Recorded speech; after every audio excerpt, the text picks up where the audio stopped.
रूस यूक्रेन जंग के बीच डोनाल्ड ट्रंप ने भी एक बड़ी बात कही। उन्होंने कहा कि जंग पर पुतिन जेलेंस्की से बात करेंगे और रूस यूक्रेन जंग को रोकना होगा। ये डोनाल्ड ट्रंप की तरफ से कहा गया है, ये नरसंहार है, ये भी उनकी तरफ से कहा गया है। देखिए लगातार डोनाल्ड ट्रंप की तरफ से भी क्या कुछ और बातें कही है, आपको दिखाते हैं।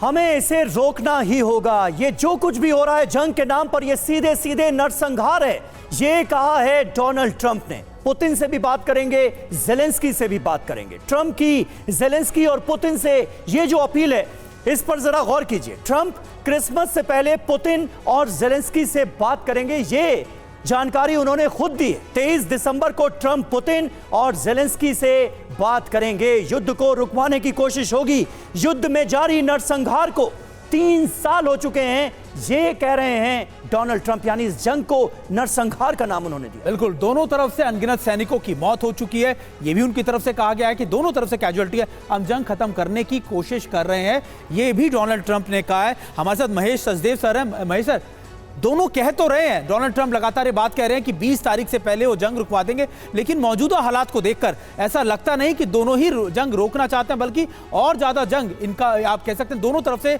जंग विध्वंसक रूप लेती जा रही है।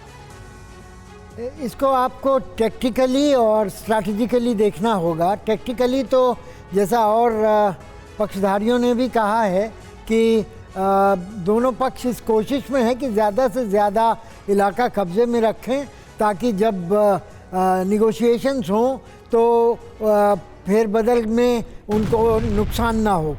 लेकिन दूसरी तरफ स्ट्रैटेजिकली, जैसे रूस कह रहा है, सामरिक हथियारों की बात कर रहा है, अगले 10 साल बाद जंग की बात, परमाणु जंग की बात कर रहा है, नाटो से बड़े जंग की बात कर रहा है। वो ये दिखाना चाहता है कि वो इसके लिए लामबंद है और उसका मौक़िफ़, उसका स्टैंड जो है वो काफ़ी क्लियर है और दृढ़ है।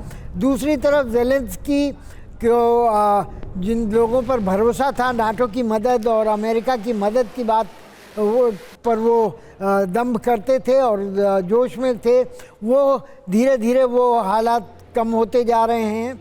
और नाटो के यूरोपियन देश जो हैं वो अमेरिका की भरपाई करने की स्थिति में नहीं हैं। कई जगह पर चुनाव होने वाले हैं, पश्चिम जर्मनी में चुनाव हो रहे हैं और फ्रांस में आंतरिक हालात ख़राब हैं, यूके की इकोनॉमी रिसेशन में है। तो ये सब देखते हुए यूरोप में वो जज्बा नहीं है कि वो यूक्रेन के लिए अब ज़्यादा खड़े हो सकें।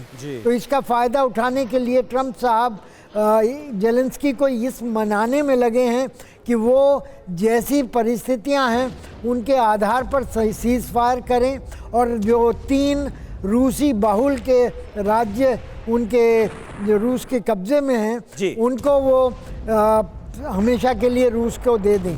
और फिलहाल एक कोशिश तो नजर आती है, डोनाल्ड ट्रंप जब सत्ता संभालेंगे अमेरिका की, उसके बाद ये जंग रुकेगी, इसकी उम्मीद तो की जा सकती है। कम से कम डोनाल्ड ट्रंप के इन बयानों को देखकर क्या होगा ये वक्त बताएगा। अमेरिका के नवनिर्वाचित राष्ट्रपति डोनाल्ड ट्रंप का हमास को अल्टीमेटम भी सामने आया है। हमास बंधकों को जल्द से जल्द छोड़े, मेरे शपथ ग्रहण से पहले बंधकों को छोड़ दिया जाए, नहीं छोड़ा तो चुकानी पड़ेगी भारी कीमत। हमास को वो धमकाते नजर भी आ रहे हैं।